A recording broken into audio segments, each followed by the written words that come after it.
Оршотойгоо холбоод бас мэдээлэлээс үлдчихэж байна. Аймгийн хэмжээнд хичнээн оршот юм. Аймгийн хэмжээнд одоо 833 оршоо байна. Тэндээс зээл хамрагдсан гэдэг. Зээлд хамрагдсан бол оршоо үзүүлсэн жидүү сан нийлээд нэг 300 гаруй оршоо хамрагдсан шүү. Шинэ оршоо хөдөлгөөн бол 4 хамрагдсан. Зээл төлөлт бол хэмээн.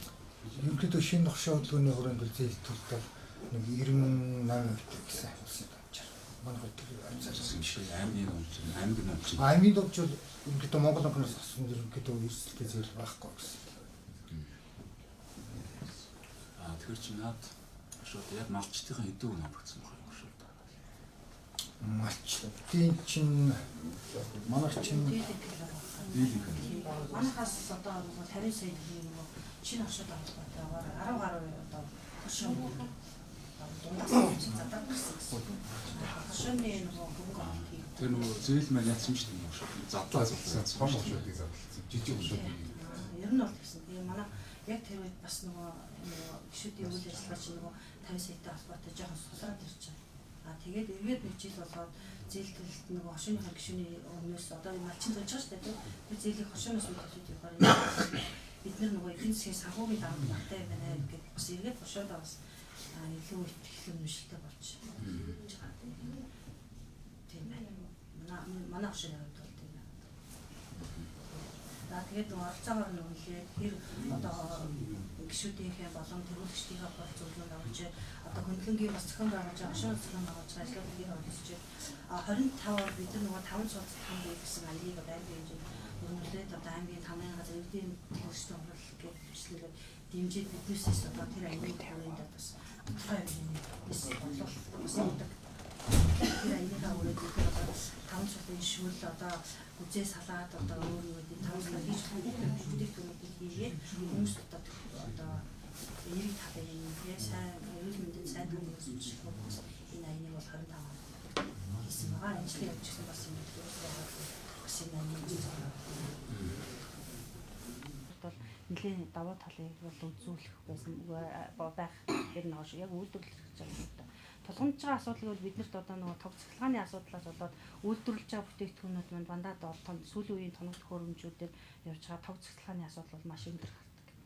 Тийм учраас бид нар одоо энэ жил 26 онд бол энэ одоо төвөөс төвийн шугамаасаа илүү бас нарны эрчим хүч тийм ээ тэр чиглэл рүүгээ илүү хандаж одоо зардлаа бууруулах оршооны үйлдвэрлэлийн зардлыг бууруулж байж иж одоо оршооны гишүүн эцсийн одоо малчин өрхийн маань орлого нэмэгдэх юм байна л гэж ойлгоо. Бүтээгдэхүүний үн буурч орлого нэмэгдэнэ. Нарны цахилгаан их усүртэй болъё л гэдэг юм. Тэгээ нөгөө үйлдвэрлэлийн югаар явахаар нөгөө хяналт шалгалт дээрс нэгтэй тэгээ нөгөө яг энэ махны үйлдвэрийн чинь нөгөө тээзүүдэнд харуулах юм бол бид нар шиг одоо яг ингээд нөгөө хоршоогоороо ингээд явж байгаа ус арай нөгөө санхүүгийн бол маш дутагдaltaй. Яг бол тээзүүдэнд харуулахын тулд маш олон одоо юм системчлсэн хийх хэрэгтэй байлээ. Одоо жишээлбэл одоо бохор одоо эко тий системтэй эколос суулгасан байх хэрэгтэй энэ гэл. Тэгээд ядалгааны шугам энэ гэл. Аюу их төсөв шаардсан. Яг тэрэнд нь хүртэл бас хэдэн жил болж тэнд нь очих нь бас. Тог цахилгааны дутагдал гэж яруу та зүгээр төлбөр нь өндөр байна. Төлбөр өндөр. Цахилгааны төлбөр өндөр тий бид нарт болоо. Тий. А гэхдээ ер нь өвөрнгаа ч бас эрчим хүчний нэг дутагдалд орсон. Нэмжлэг нөхцөл нөхцөл олохгүй байгаа шүү дээ. Одоо бид нар нөгөө ганц их усүртэй цахилгаан эрчим хүчний дутагдалд орсон. Одоо үнийн хувьд бол одоо тэгээд улсын хэмжээнд л байгаа л одоо санасан туссан. А зүгээр таны саяны хэлдэг дээр сэргээтгэхээр өөрсдөө хангах тэр цахилгааны зардлаа бууруулах гэдэг чинь зөв. Та бүдгийн менежментийн асуудал тийм ээ. А шогороо бас ярих хэрэгтэй гэдэг юм төрөг оруулалт хийх үү сэргээтгэхэд тал тавиад тийм ээ. Эрчим хүч гаргаж аваад тэрийг үйлдвэрлэлд ашиглаж хийх тийм. Тийм тэр чиглэл рүү л явж байгаа тийм. Ногоон зээлүүд бол бас хүү багтаа шүү дээ. Оршооны хүүш л байна. Оршооны зээл шиг. Зээлийн хүүш. Тийм. Одоохондоо яг тэр тийм зээлүүдийг бас судлаад яг одоо шинээр гарч ирсэн юмнууд бас мэдээлэл бас хүрч чадаагүй л. Ногоон зээл дээрээс нэмэгдэж үзсэн зээл бол бас тодорхой хэмжээгээр эмэгтэй бизнес эрхлэгчдээ банк дээр чинь тусгай хөтөлбөр. Тийм. Тэгээ Учирсан ивэ орсон ямар ч гэсэн урагшаа явах байхаа.